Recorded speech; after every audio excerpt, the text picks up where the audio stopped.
Yes, and so I'm not expecting either Ann Gravitt or James Allison, Okay. but, or,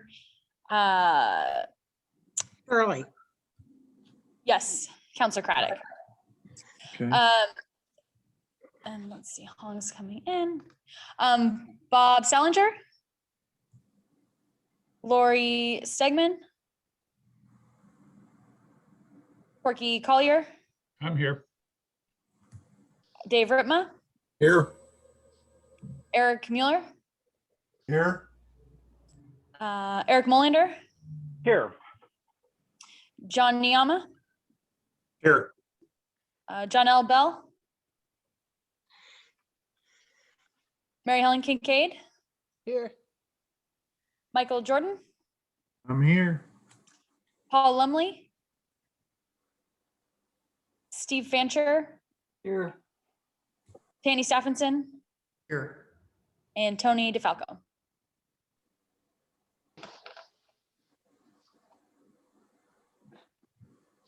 A little short, but we have enough to take care of business. I guess that's all that's necessary then, huh? All right, before we start, are there any public that have joined us today for public comment? There is none that I'm aware of. Okay, great. Well, the next item is we've got a number of minutes that were in the packet. Yes. How do you So, want to? So just as I mentioned in the last meeting, if that has been a month, we are catching up on some past minutes and formalizing their approval. And so I think if anyone has any feedback on them, we can take that now, or otherwise we just take a motion to approve the August through November minutes from 2020. Great. Anybody have any comments or concerns about the minutes?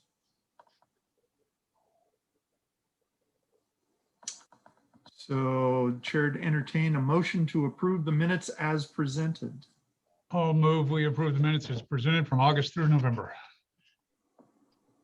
Second. And I missed who the second was. I'm sorry. It was Eric Molander. Oh, thank you, Eric. All right. So Kelly would tell me to do the roll, and hopefully I remembered everyone who was here or not. Let me know if I missed you. So I'll start with Corky Collier. Here, aye. Thank you. Dave Ritma, Yes. Eric Mueller, Aye. Eric Molander, Aye. John Niama, Aye. Mary Helen Kincaid, Aye. Michael Jordan, Aye. and I saw Paul Lumley's on the call.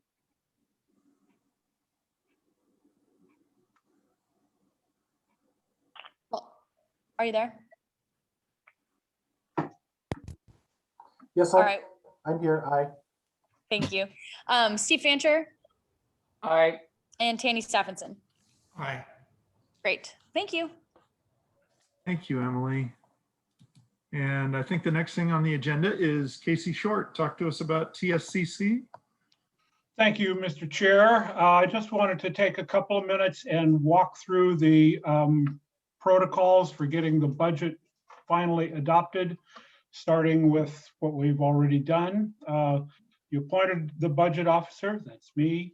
We prepared the proposed budget. We had our first budget committee meeting on April 5th, the second at which you approved the budget on April 19th. We submitted it to TSCC on April 30th, a good 2 weeks before it was due. The TSCC budget hearing is on June 3rd, and that's one at which the commission requests that there be members of the board, ideally at least a quorum of board members who attend that hearing, and we'll walk through the ins and outs of that on the next slide. And we'll ask for volunteers, or Emily will. Anyway, after we have the hearing, the TSCC, we presume will certify the budget. The next thing is to get it on your board agenda for June 21st, at which time you need to adopt it before the end of the fiscal year on June 30. And then by July 1st, we file the adopted budget with TSCC. As far as the TSCC hearing itself, thank you, Emily. The staff, the TSCC staff is working on their potential questions, and they'll ship them to us and we'll draft answers. Craig told me he thought he would have them done by maybe the end of last week, but they're not here yet, so I expect them any day now. We can work on the answers to the questions that they've given us, but the questions won't be official until the board, the commission, approves them some 2 weeks later on the 27th, which is what, 10 days from now. And then we distribute all the questions and the answers that we've drafted to those questions to the board by June 1st. Then you have the hearing on June 3rd at 3 o'clock, scheduled for an hour. You see the note. Please let Kirsten know if you need another calendar invitation if you're going to be planning to attend. The way the hearing works is starts with introductions, and the board chair, that's you, Mike, will make introductory remarks on the budget. We'll draft those for you if you want, or you can do it yourself. Just let us know. Then we go through the Q&A where the commission members read the questions and anointed members of the board answer them one by one. And then there's follow-up questions and discussion, which is really the substantive piece of the whole thing. And also the commission opens a public hearing in case there's anybody who wants to comment on the budget, which is the primary reason for the existence of TSCC. To provide that forum for a public hearing. Then finally, once we get through all of that, we send it off. Well, we got the meeting done, and at the end of the meeting, the board votes to certify the budget, and we get the certification later that day or no later than tomorrow. Any questions on that timeline? Casey, just a question. I'm assuming this is going to be a Zoom meeting with the TSCC? Yes, it is. It is. And Casey, if we're going to get questions and answers June 1st and the hearing is June 3rd, that doesn't give us a lot of time to coordinate what we're going to do. Not a ton, but if we don't get the official questions until the 27th, that gives you 6 calendar days, which is probably 4 working days. Well, 3 because we got a holiday in the middle there. Yeah. We'll get them to you as fast as we can, and we can get you our drafted answers before the 27th. You'll have them, and if the commission changes the questions any, we'll scramble and try to draft answers for questions that we didn't anticipate and get those to you. But we'll get the preliminary or the answers to the preliminary questions to you as soon as we get them done, which will probably be into this week or the start of next week. Okay. And then I guess what I would do, I don't know what you were planning to do, Emily, around attendance at that June 3rd meeting. But it would be good to poll the group, because once we get the questions, we'll want to probably assign them to people, all the people, as many of the people in attendance as there are questions, have a chance to interact with the board or the commission, I should say. Yeah, and I think last year we just asked who would be available and asked for volunteers. And there are some of the questions it's sort of logical to pair them up based on your personal interests and expertise, or sometimes they're random. So it kind of depends. So I think we probably could just start and see who all would be interested. Obviously, there's a handful of people missing today, so I can follow up on email to all of them to see if they're going to participate. But otherwise, we could see who here is available. Sure. So I don't know if you want to do that now or if you want to just poll everybody or, Is there anyone who wants to come to this? well, I'll be there. Okay, great. Tanny, Eric, yeah. Both Erics, yeah.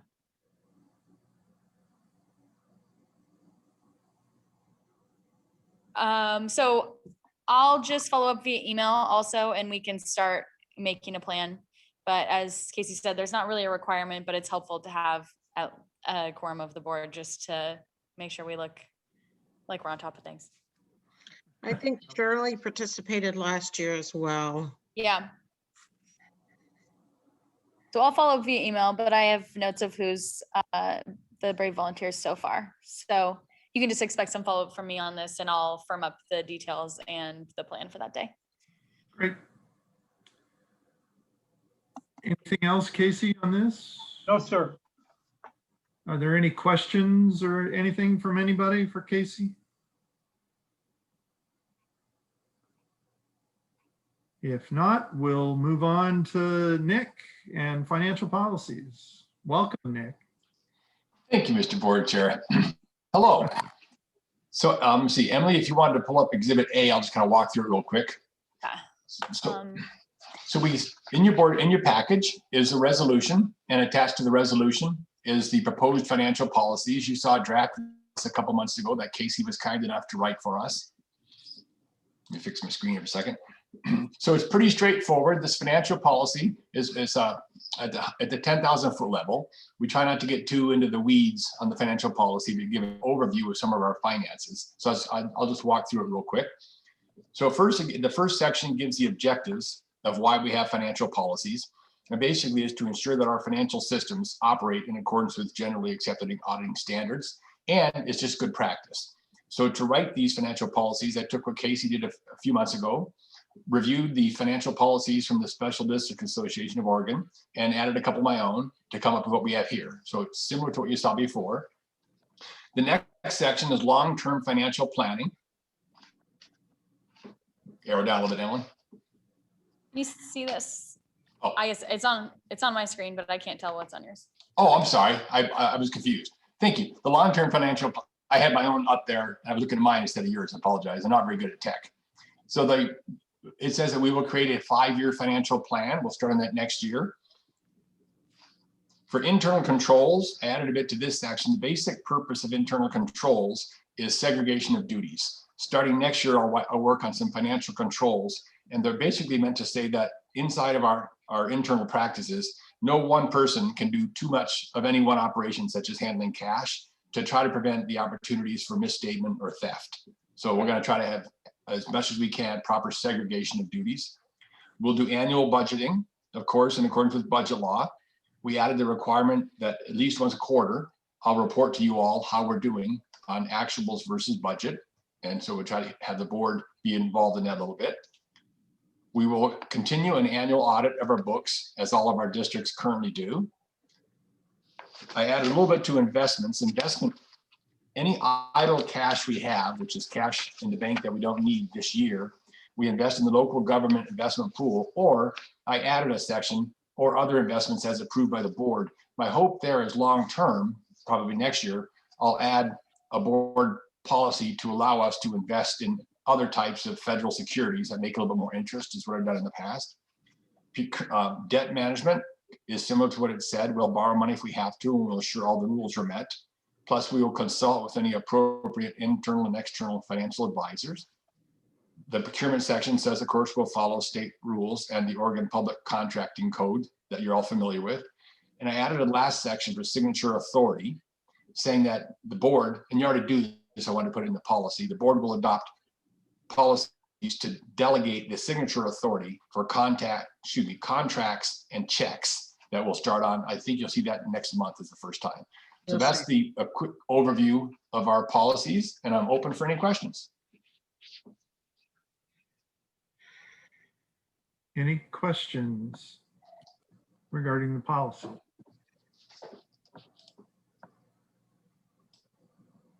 I had one. Okay. On Exhibit A. Yeah, Tanny. We don't say much about O&M. in there. Do we need to do that? What specifically do you have in mind, sir? Levy maintenance,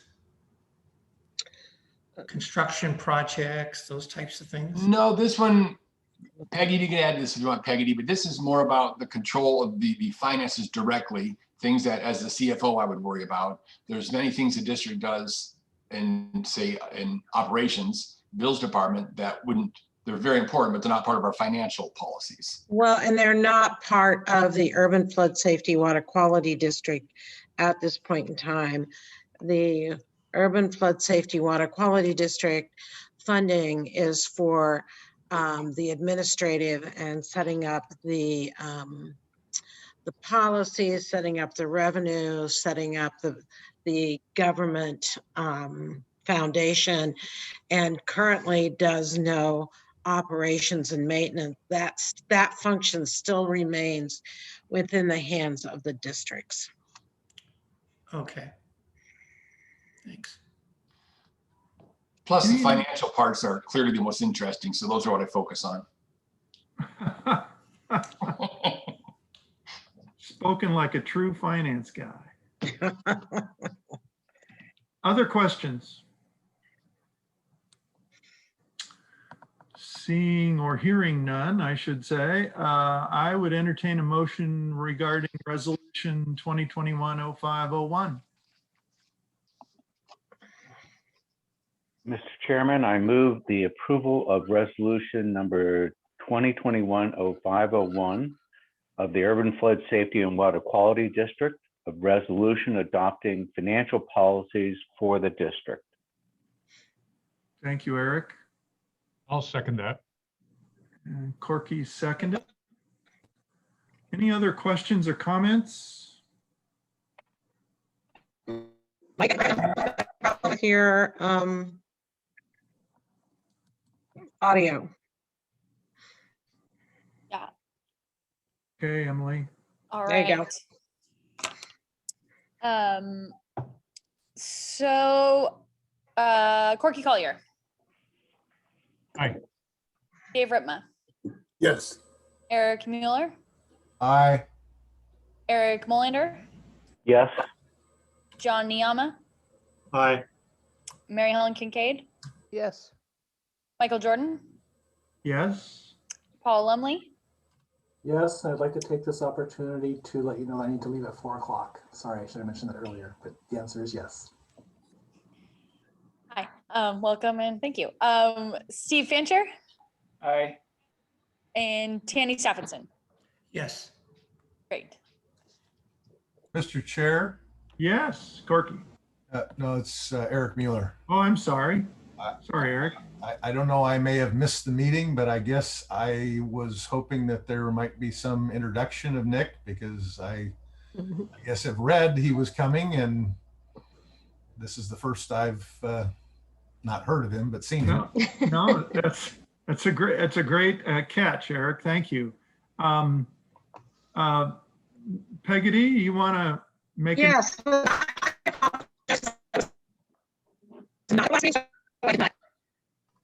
Peggotty, your audio is broken up. Peggotty, your audio is not coming. This is our seat. It's actually your Wi-Fi. You're freezing up on us, Peggotty. Yeah, your audio isn't coming through. Okay. Well, we can still hear you now, though. Let It me, sounds let better. me, Sounds better. okay. Well, now it's not again. Well, then I'll introduce myself real quick. I am Nick Hogan. I am thrilled to be here. Thank you, Peggotty, for hiring me. I am just finishing my first month as your new Hear anybody CFO, else? and I'm looking forward to working with you all. Thank you. Thank you. Thank you, Nick. Appreciate it. Appreciate your flexibility. He's a great addition to our team. He has a depth of public finance and working with public budget law, which is a real capital. I feel very fortunate that he has been joining us. Thanks, Peggotty. I don't know if your internet is coming in and out, but you continue to break up from time to time. So the next item Okay. is the MCDD Urban Flood Safety and Water Quality District Services Agreement, IGA, and Hong is going to give us an overview. Right, so I moved my location today, so hopefully I am coming in clear and loud and consistent.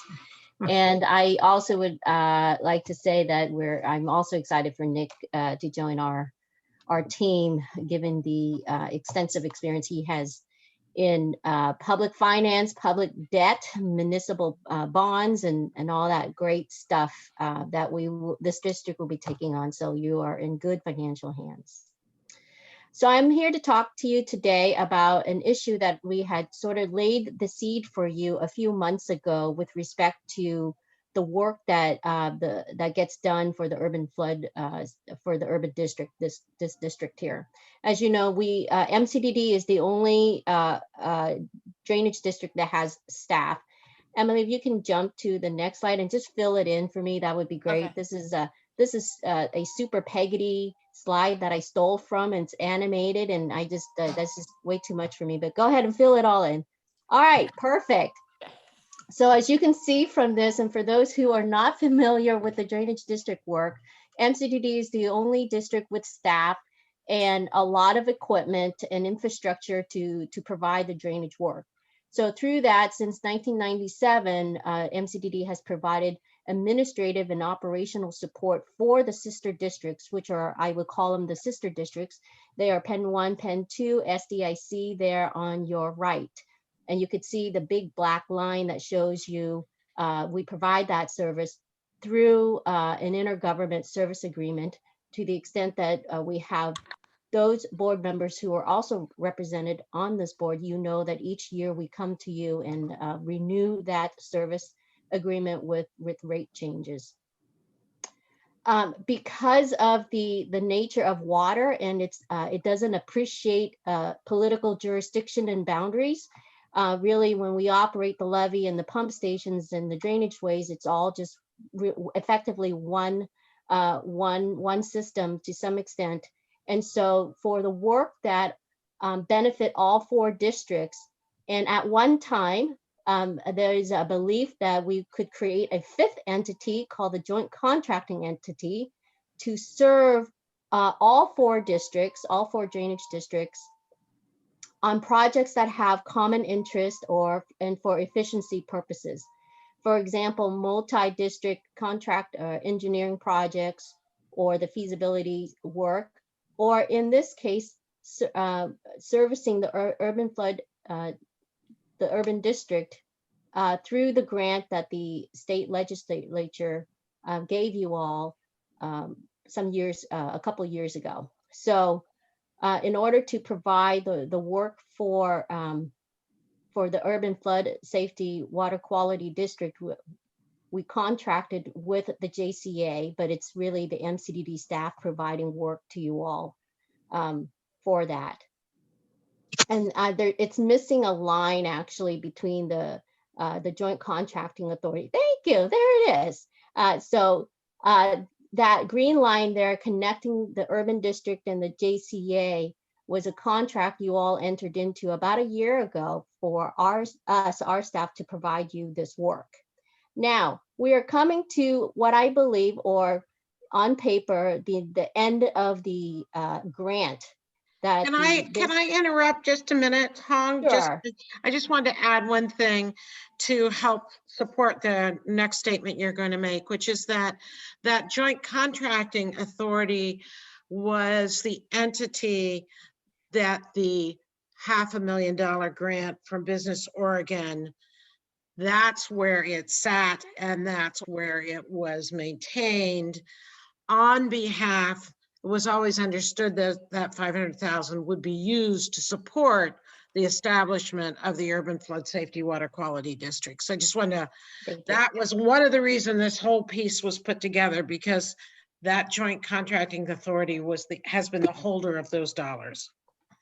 Yes, yes, there was no desire to complicate or add another layer of contract to this very complex inter-district relationship. So my understanding also was that there was an expectation that the $500,000 grant would expire the end of June. However, Colin and his team is working aggressively to try to get an extension on that.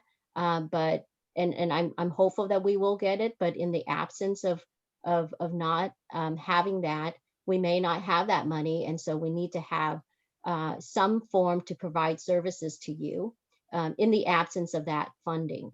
In that case, the urban district has at the moment at least $123,000 or $140,000 in its name to do some work. And this contract that is in draft presented to you for your consideration today would allow for MCDD staff to continue provide administrative services to you and directly to you. And so you see the big light blue color arrow running on the left side connecting the urban district and the Multnomah County Drainage District. And so our domination of drainage work is complete. No, I'm just joking.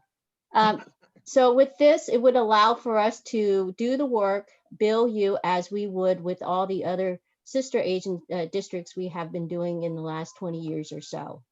I've prepared a memo for you all, as well as provided a draft agreement. And the draft agreement, thank you very much, follows the agreement that district has with the JCA. Pretty much essentially the same. The only difference is that it acknowledges that this agreement before you would be using your funds, money, not from the Business Oregon grant, but from your own funding, whether you get it from the city or the contribution from other parties. Those funds would be used to pay MCDD staff. The invoicing would be the same once a month. We would provide you with a rate sheet of our staff's rates. Every year, we would come back to you every year to renew that rate, or if there are increases, we would go through that increase, and it's part of the budget work. The reason for this is really to help make things more efficient for us operationally. Oh, thank you very much. With that, like the JCA agreement, and this is something you've seen before, it's pretty much the same. Section 2 defines that we are providing you service to help organize this district, which is what you're authorized to do under the statute. It identifies the officers and employees. The executive director is the executive director of MCDD will be also will be the director of the Urban Flood Safety Water Quality District. I don't think that's changed much.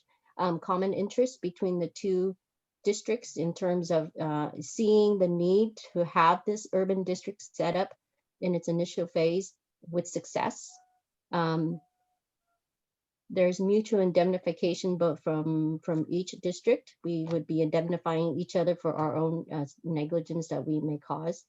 And then there's a termination clause. It's a termination, voluntary termination with written, that has to be in writing approved by both parties, both districts. So with that, again, there's nothing for you to decide on today. I'm offering this up. It will come back to you likely next month for your vote on it. In a couple of days later this week, I'll be presenting the same set of information to our district at MCDD.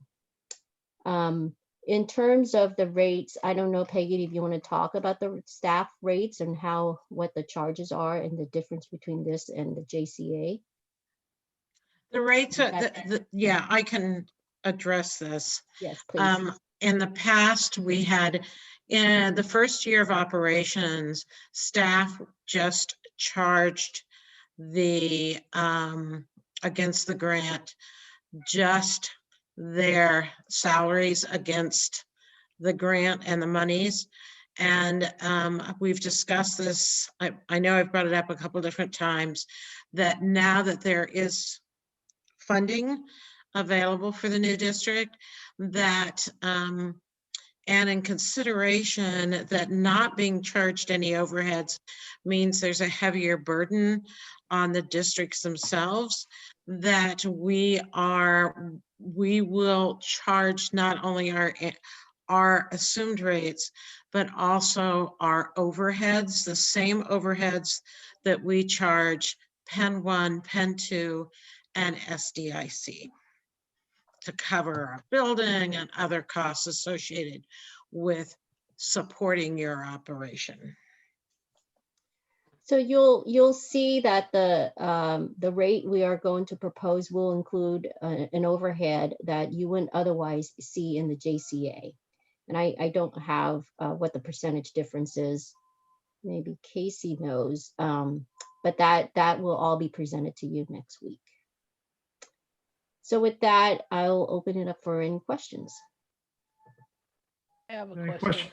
Oh, go ahead, Mary Helen. Two things. Peggotty, when you referred to the grant, do you mean the Business Oregon grant? Yes, I'm sorry, Okay. Mallory Helen, exactly. It was a Business Oregon grant.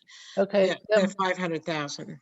Okay, then my other question is, why haven't we spent the 500,000 and are now at risk of losing whatever's left?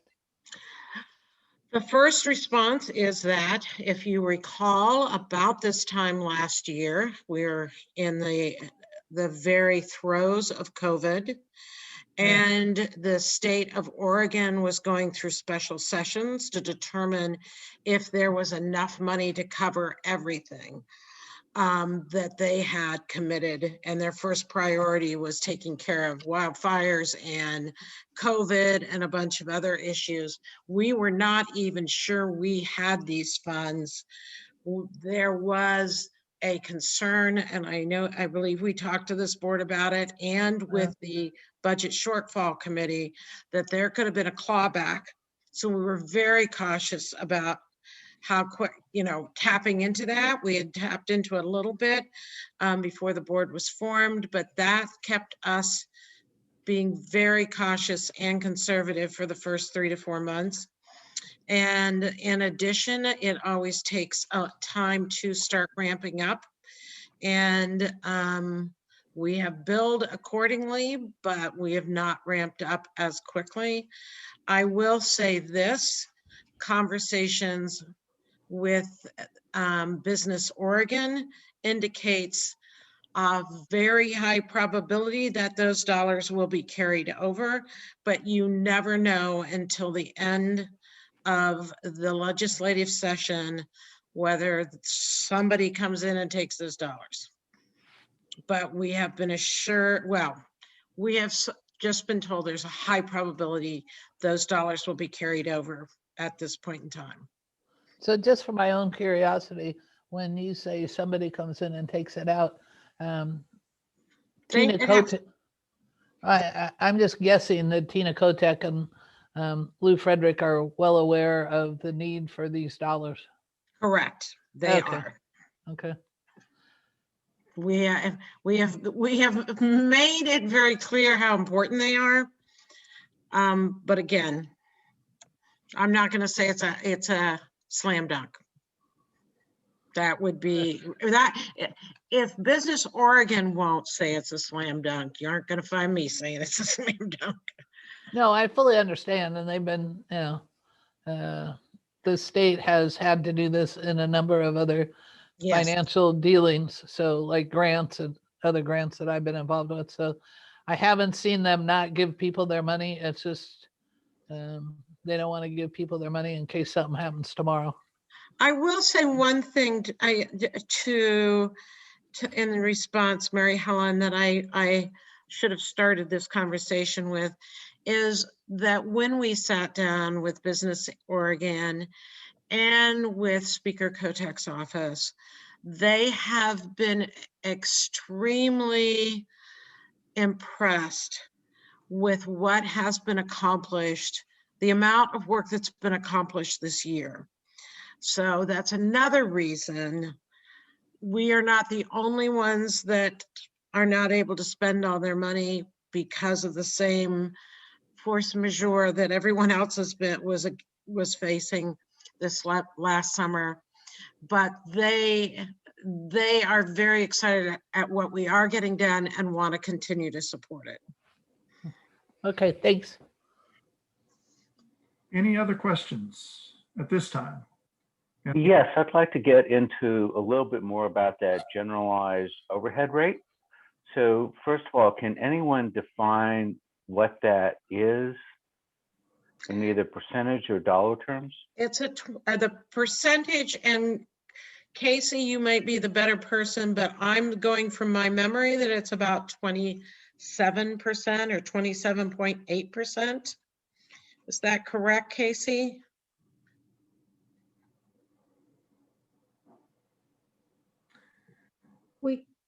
I don't. Yes, the overhead rate is 20 something percent. I don't remember the specific. Yeah, I think it's 20.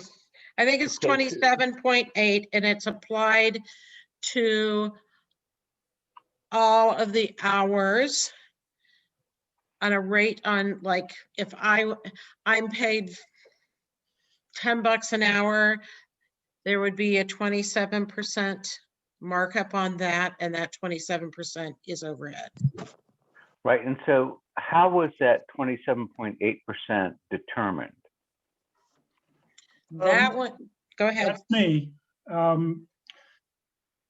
What I do every year is look at budgeted spending from the prior year, which means it always lags a year, but it's always catching up. Budgeted spending from the prior year and pull out those things that are general and overhead sorts of costs, like general debt service, accounting, administrative activities are pretty much all overhead. If we had rent, that would be overhead. There's a long list of dozens of line items in the MCDD budget, and I go through them all. I talk about them with our finance manager, and such as, for example, insurance is a really big one. Liability insurance is significant. We should go ahead, sir. Yes. But it's all materials and services costs and some debt service. It's not capital.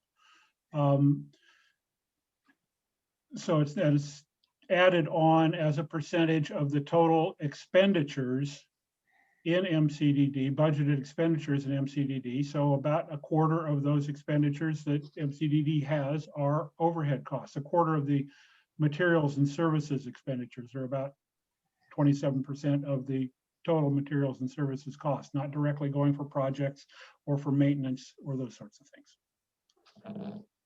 And so the divisor is the total labor spending? No, the divisor is the total non-capital expenditures, if I remember correctly. And I do know, I do recall we did a detail of that and sent it out to you all. I don't have it in front of me, and I apologize.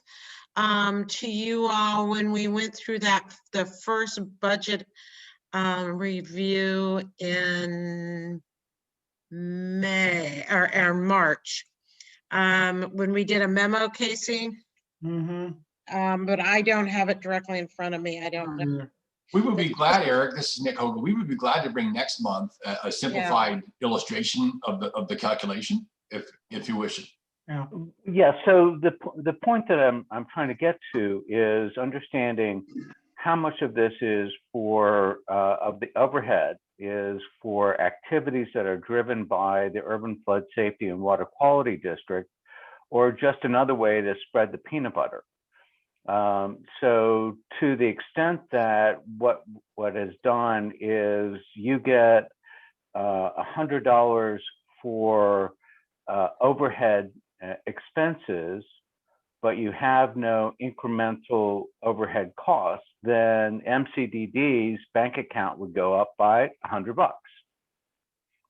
And what I'm trying to do is understand what the divisor is so that we see whether or not this is something that we're causing to happen, or whether the net increase in revenue to MCDD just falls straight to the bottom line and goes into your bank account.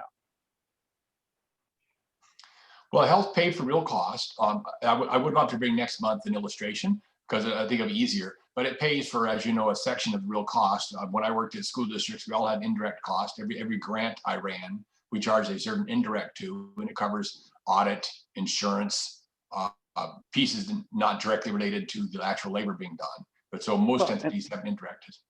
Right, and so the question is really, this is incremental revenue to MCDD. Is it in excess of incremental cost to MCDD, or is this just a benefit that inures to MCDD, but not Penn 1, Penn 2, or SDIC? The gist of my answer to that question is that MCDD is having its staff spend a lot of time working on urban flood safety water quality district issues. Time that could be spent doing other things or by staff who wouldn't need to be here. If we are, for example, next year planning on having, I forget how much, more than 2 FTE, certainly, with all the people who are putting in time spread across 2.5, 3 FTE, maybe even 4. You can make an argument that we wouldn't need all that much staff. So yes, indirectly, our costs do go up. So this is a very different argument than you've made in the past, Casey, and I'd be delighted to see your analysis of it. Okay. Can I just make a layman's non-accounting finance person observation, and correct me if I'm wrong, because if I have to explain this to somebody, it costs so much to operate the 4 districts, including MCDD's work for the 3 districts, as well as urban flood safety water quality. And so I kind of liken it to 5 friends going out to lunch and we split the cost evenly. Somebody might have had 2 glasses of wine and another person had 1 glass of wine, so they cost more.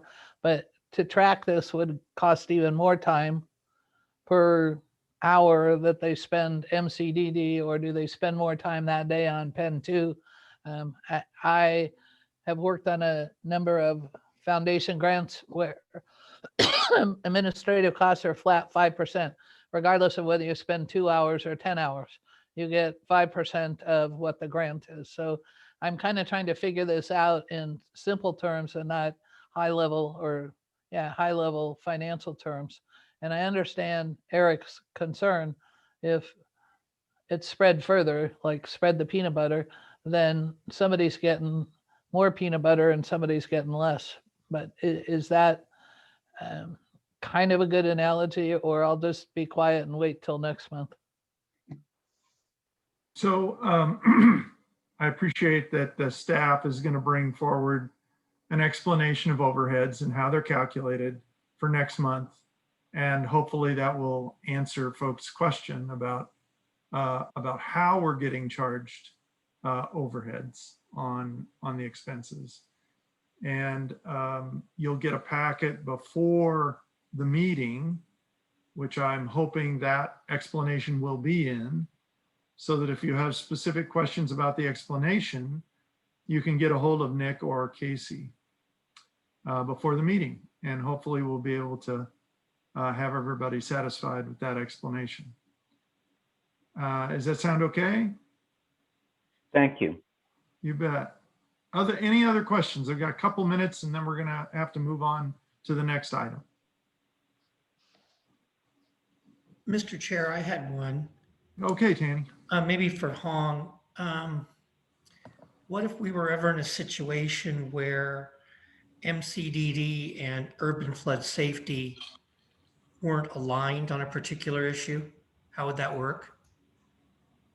Yeah, so the work that MCDD will do will be at the direction of the Urban District Board. And so we would have to follow the Urban District Board. Now, to the extent that that administrative direction somehow presents a policy, board policy conflict, I would be curious to know what that is.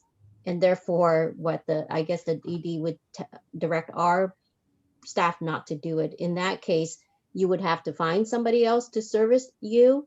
But I think ultimately we need to think from the perspective of, at some point, the staff here will be part of the Urban Flood Safety Water Quality District. So if there was ever a conflict that rise to the need for you to separate yourself from MCDD, you would have to get, I suppose, contract out for that work, or get separate counsel to assist you in that until there is consolidation. I can't imagine what that is, Tanny, given that this is an administrative service that we serve the Urban District at the direction of the Urban District Board and the Executive Director. Okay, yeah, I'm just saying if hypothetically something came up, Sure. And things weren't aligned, what would be Sure. And I appreciate that question, and hopefully the chairs can work it out. Well, I think while that may sound a bit facetious, I think that's ultimately where we are. If in fact someone were to recognize that there's a potential conflict, or the two districts may be at odds on a certain issue, then I think that has to rise, and leadership has to figure out, okay, how are we going to have each board represented in a way on whatever particular topic it is, so that they have legitimate representation on the issue, whether it's legal representation or it's staff representation or whatever it is, but we'd have to work it out. So, Mr. Chair. Yeah, Corky. First of all, Tanny, it's really not a hypothetical. This has happened on a number of occasions between the 4 separate districts. And so, yeah, so our staff is well proven in this regard, of being able to help assist each district and not have a conflict of interest there. And not to brush aside Eric's concerns, but also keep in mind that the other 3 districts look at these charges every year, and they seem reasonable. So just to provide you a little bit of confidence. But my question for Peggy is, and granted it's kind of a softball here, but given the fact that we've got extraordinary staff that works at MCDD right now, and that they are understandably perhaps a little bit nervous about what the future holds for their jobs, I would think that this IGA would be just one step, one point of assurance to that staff that, yes, we plan to continue with you, we value you, we want you to remain in your position. Is that correct? This contract is not the employee absorption contract that we discussed. This is a service agreement contract, but it serves the same function, where the staff you see today serving you will be the same staff that's going to serve you in 5 years from now. Yes. Thanks. Okay. I want to move us onward and make sure we have time to get to the rest of the agenda. So Colin, you're up to talk about the revenue analysis and development procurement. Yes, thank you. Wanted to give you a quick update on the revised RFP and procurement for the revenue analysis work. Emily, could you have the next slide, please? So I just wanted to spend a few minutes highlighting where we are on that procurement. As a reminder, this contractor that we're hiring, they will be facilitating the revenue analysis committee. They will be coordinating a public outreach plan. Importantly, in the revised RFP, we highlighted roles and responsibilities. This contractor or their subcontractor will be working with the communications contractor that we'll be hiring to support the Urban Flood Safety Water Quality District's work on sort of a larger scale around public identity, as well as an overall communications and outreach strategy to actually get recognition and move towards a potential publicly voted bond. The contractor will be providing the committee a number of recommendations around revenue options. Also updated in the revised RFP was to stress and to direct the proposers to the actual ORS 550 statute and really directing them that they'll need to provide analysis on all the revenue options available by the statute. And then they'll be preparing a number of reports ranging on operations, administrative, or capital requirements, and then incorporating the things that are in the mission required by statute on equity, environmental, and preparation for the watershed plan. And a key thing that they will be producing is the flexible model that will be able to use with the public, as well as this board will be able to use that model to identify different alternatives and be able to actually do adjustments on it, kind of turn the dials. So that revised scope went out there. It was posted on, oh, thank you, Emily. It was posted on April 20th. We received 4 proposals. The first round that was in March, we received 2 proposals. I do want to give a special thanks to Jim Canoff, our procurement specialist. He worked diligently to revise, not only to revise that RFP, but he also did a really great job following up with the 2 proposers, just to strongly encourage them to resubmit, but also following up with others in the field, just to make sure that the RFP revisions made sense to them, so that we would get a better response. And we did. So we got 4 responses. Our evaluation committee, MCDD staff evaluation committee, will be reviewing those later this week, with plans on having interviews later next week. So if we are keeping a pace and things look good with the, selecting a contractor, we'd be looking at signing a contract in the middle of June, and then kicking that off internally and having in early July, having the revenue analysis committee kick off with that contractor.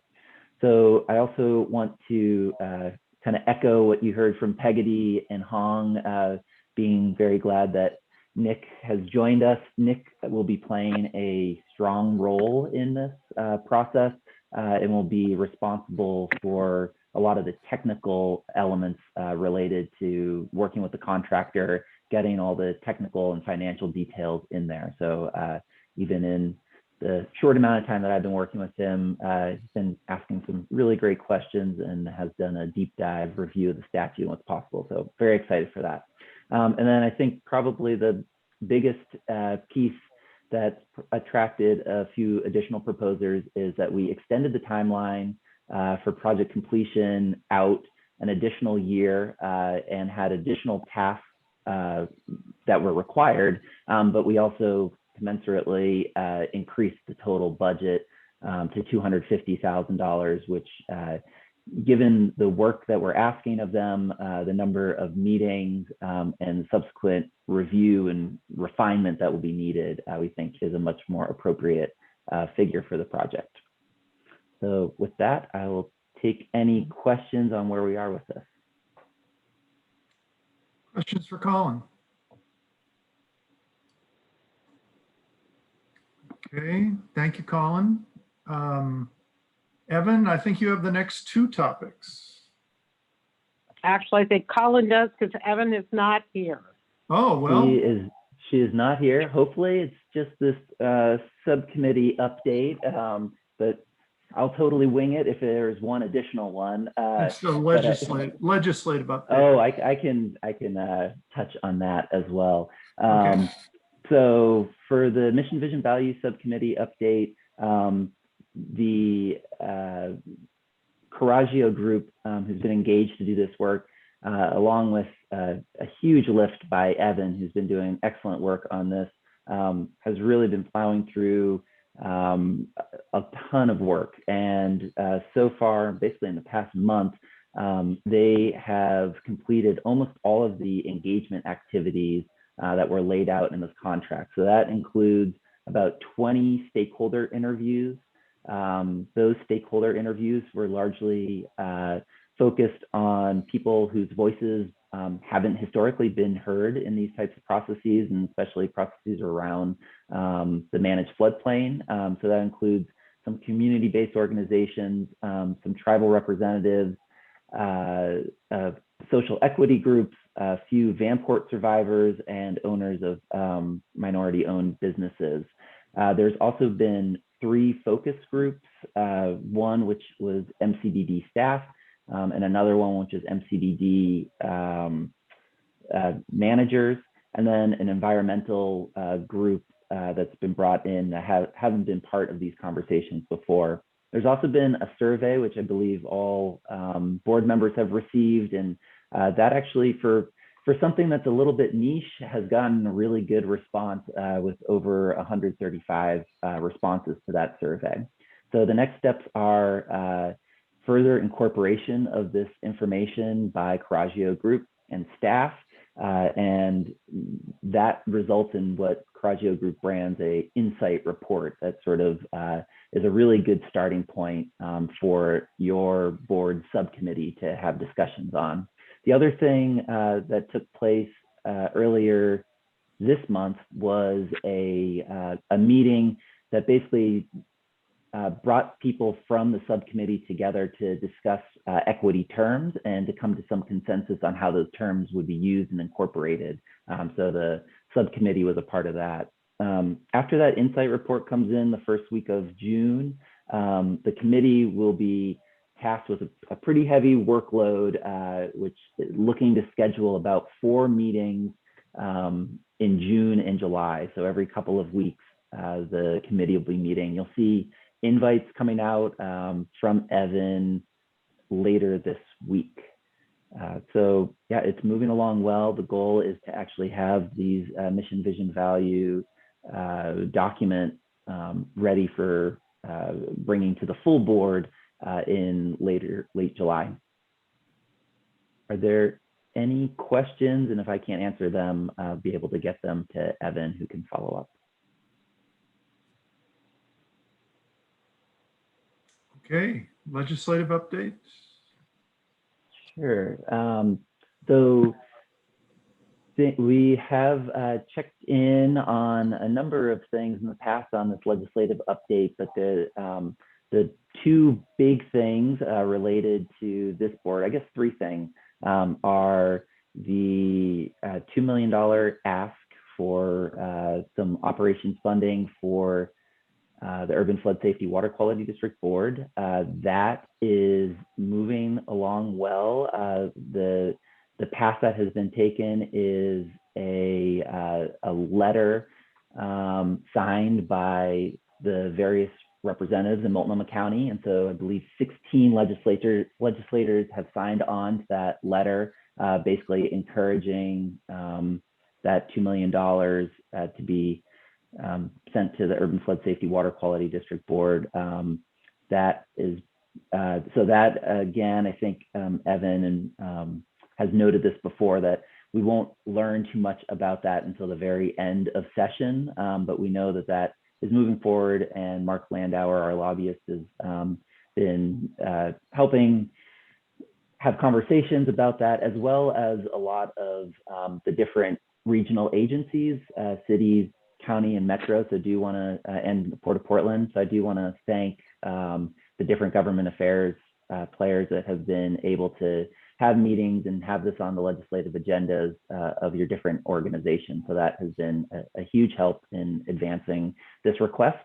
And then the other thing we talked about earlier, which was the extension, the carryover of the Business Oregon grant, or the State of Oregon grant that's been serviced by Business Oregon. And so as noted before, it won't be till late in the session that we know, but we're continuing to get updates, and we don't know until the end, but we're hopeful that that will be extended by 1 year.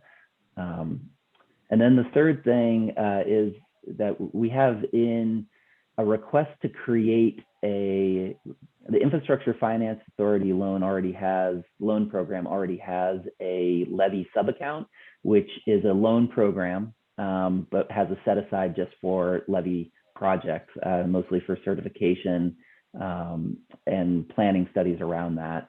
During the 2019 session, we made a request to change that from primarily a loan program into a grant program with some local match. And because of problems with at the end, because of COVID and at the end of the 2019 session, the rulemaking process never happened. So we basically needed to re-request that change. And so that is still in process. But while the Urban Flood Safety Water Quality District, the Levy Ready Columbia Partners, and the drainage districts might and hopefully will be able to take advantage of it, this is something that is of statewide importance. And so we've had letters and hearings that different statewide partners, including people out in Pendleton, people in Warrenton and along the coast, as well as in the Willamette Valley, have offered testimony and written letters. And so that looks like that is also positively moving forward. But again, I think that did get referred to Ways and Means, but I'd have to check with Evan on the final status of where that is right now. So that is legislative update. Any questions on that? I'm gonna ask my same question. Would any kind of neighborhood citizen, non-jurisdictional government support be helpful at this point? You mentioned the $2 million and I'm sorry I missed it because there was a my husband dropped a bunch of pans in the kitchen and I thought, anyway, is that American CARES Act or? No, that is a request of the state budget. Just regular budget? Yes. So right now there isn't any need for neighborhood groups or others, but I think that's a great offer. And we'll definitely, if there is additional testimony needed or anything like that, I think we definitely would be reaching out to beyond just board members or any of the actual service providers, some of the affected citizens, if that is needed. We might do similar to what we did during the 2019 session, where you, Mary Helen, were a part of some of that testimony. Okay, because who knows what tomorrow will bring, but neighborhoods would be kind of slow moving. So Eric from, though he's from Bridgeton, and I would be in the neighborhoods most affected, and I think we could reach out and say how much that would benefit the residents. So, and I've heard from Tina Kotak or Amy Beth Stevens of, what do you think? Well, I say anything you guys do is wonderful, but I think there's still that need for government officials to hear that it's more than government agencies wanting the money. No, thank you for that offer, Mary Helen. Any other questions of Colin? Okay, our next item is the City of Portland loan IGA update and approval. And Peggy, did you want to make any comments on this? Yeah, I just wanted to take a moment to take us back a little bit, just so everybody's aware of kind of where we've been and the work that's been done. And as you know, the Revenue Shortfall Committee has met periodically over the last year. They met last summer regarding potential limitations when it came to the $500,000 Business Oregon grant, because we weren't sure where we were going to get it. as we talked about a little earlier. And we worked with Tina to the Speaker Kotek's office, and we eventually were successful in locking in that $500,000. But the next topic that the Revenue Shortfall Committee was addressing was, about funding this urban flood safety water quality district starting in FY21 with a recognition we were falling off a cliff once that grant went away. And so the committee met and talked about seeking long-term options to reduce, and it's looking at long-term options instead of an annual option, because that, going out every year to ask for money takes administrative time and cost. And so it's looking at a way to increase efficiencies and get something lined up so we all don't have gray hair for an increasing number of gray hairs every year. The second was the priority was whether to do a loan or a line of credit. Line of credit was recommended by the committee, and recognition that a line of credit, you only pay interest on the money that you withdraw. So that was the second thing.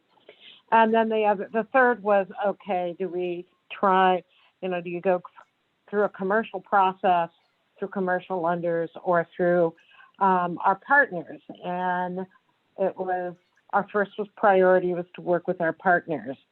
And I'm going to turn it over. I know that you all had a discussion about it last month, but I just want to show appreciation for the City of Portland and Michael Jordan's leadership and Hong's council in the City of Portland taking to consider this and move forward. So thank you, Mike. As I can turn it over to you, but I want to thank you for your leadership through this process. I appreciate that, Peggotty, and I think I mentioned last month to this group that when I approached the financial leadership of the city, a representative from the budget office, the city treasurer, the city chief financial officer, and the city's debt manager, it really is not a huge lift to convince them that it is in the city's best interest for this district to be successful. And so it was not a huge lift to get everybody's attention and kind of get them on the page that, okay, we need to do this. The question is how. And with the how question, I want to thank the council in the city for BES, which is Eric Schaffner, and Hong for doing kind of the go-between work and getting the language right. And so I'm very thankful for that. And then last thing I will mention is that the chief administrative officer's office at the city handled getting the work, all of the paperwork and the preparation to get it in front of city council a couple of weeks ago. The city council was unanimous in their support. I think many complimentary remarks from council about what is obviously a growing partnership. And so I'm just really appreciative that everybody was able to pull together and get this document ready for your consideration today. And I'll turn it over to Hong.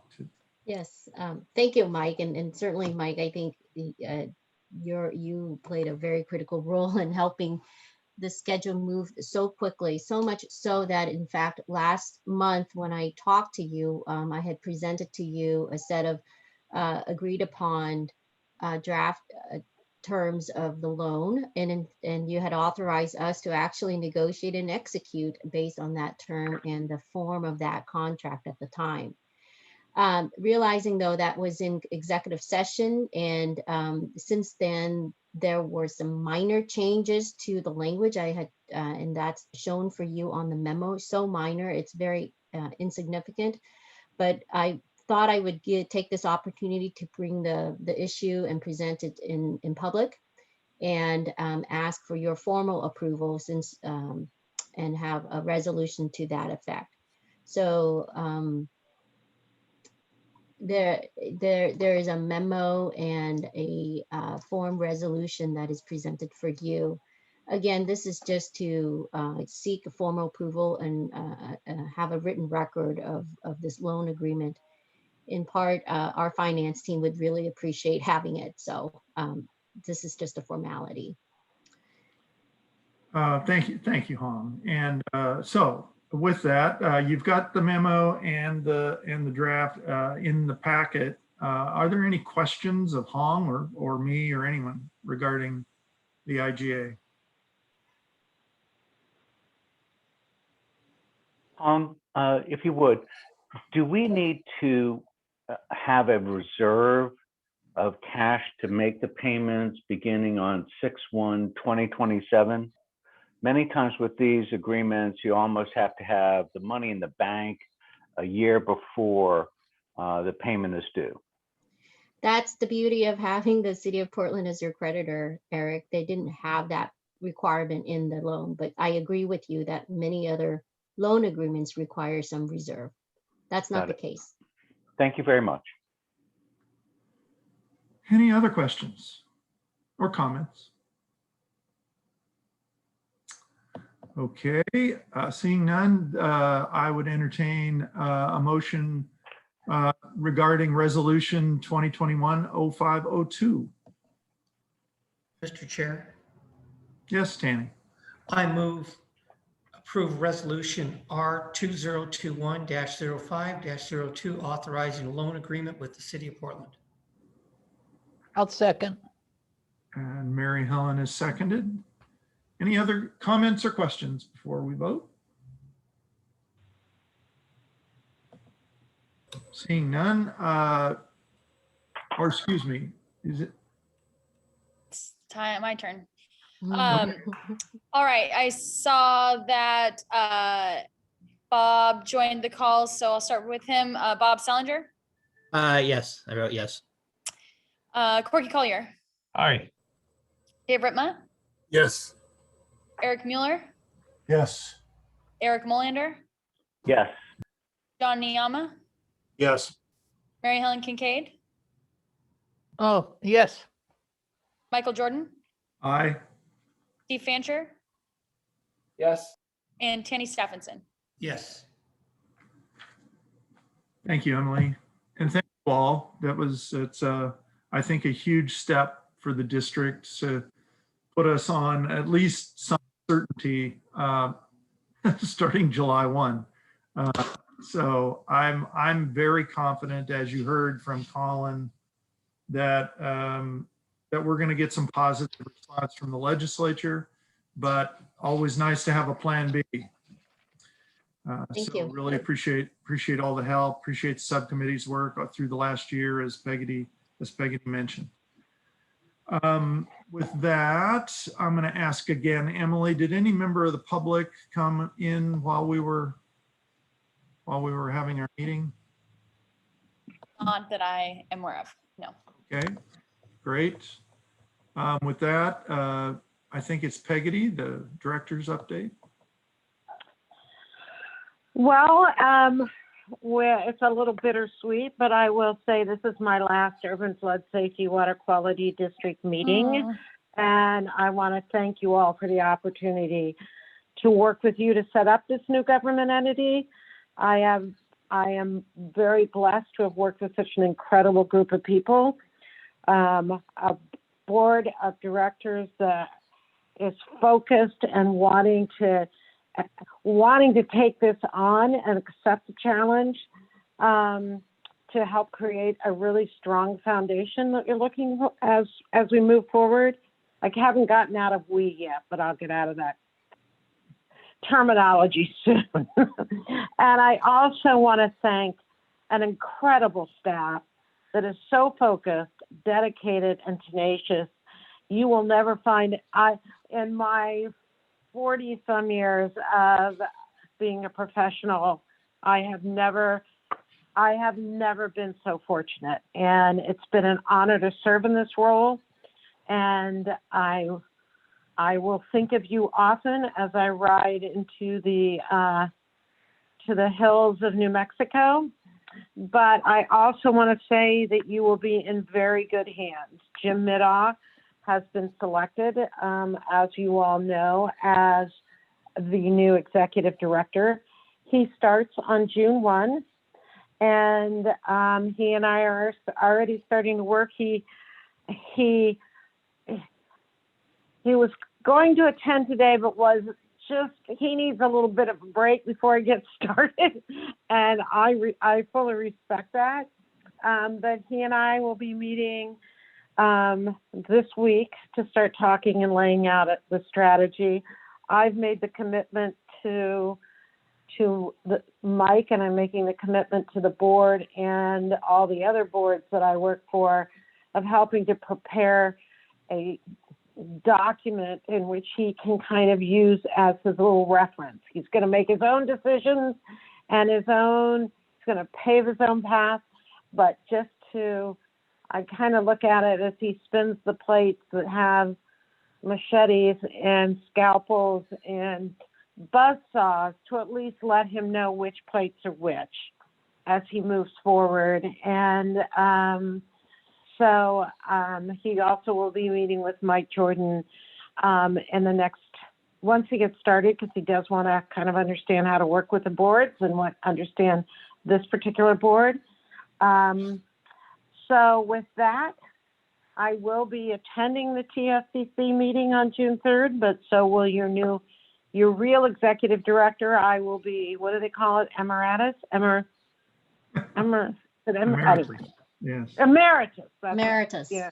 See, I'm already starting to lose my thinking cap. And then you'll be adopting your budget on June 25th or 21st. So all I can say is you are in good hands with your new ED and your staff, and I'm wishing you continued progress and success. So thank you.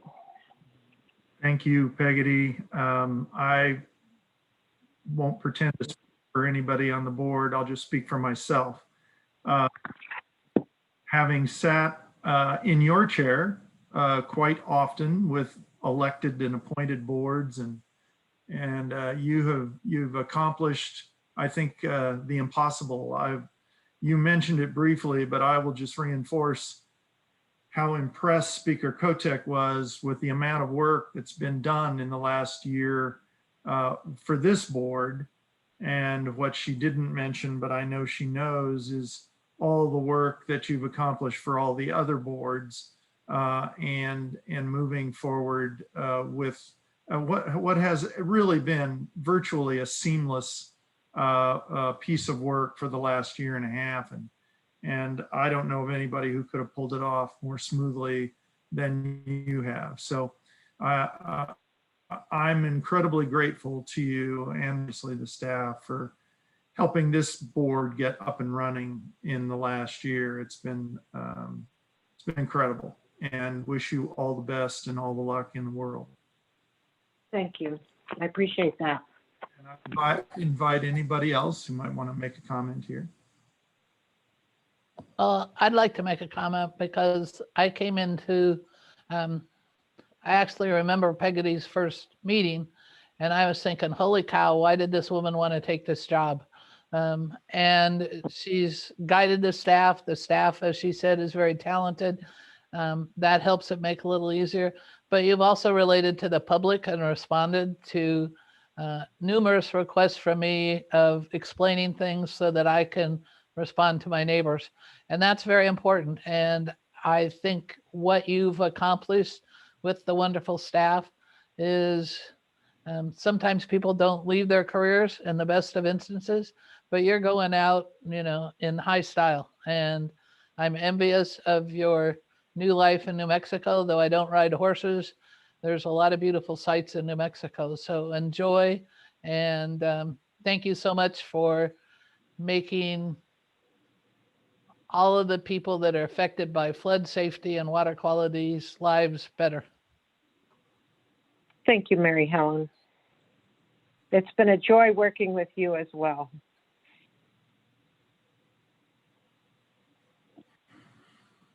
Sorry, that was polite of you. Thank you. No, it's true. All right, I know all of you will have your opportunity to give your thoughts to Peggy before she leaves us completely sometime in mid-June. June 15th. June 15th. So thank you again. Emily, thanks for your help. Thank all the staff for presentations today, and thank all of you for making the time to do this. I know you're all incredibly busy and have a lot going on, and this is an interesting challenge and journey that we're on, and I think things are just going to accelerate in the next year as we continue the journey. So with that, I think we are adjourned. Thank you all. Thank you. Bye.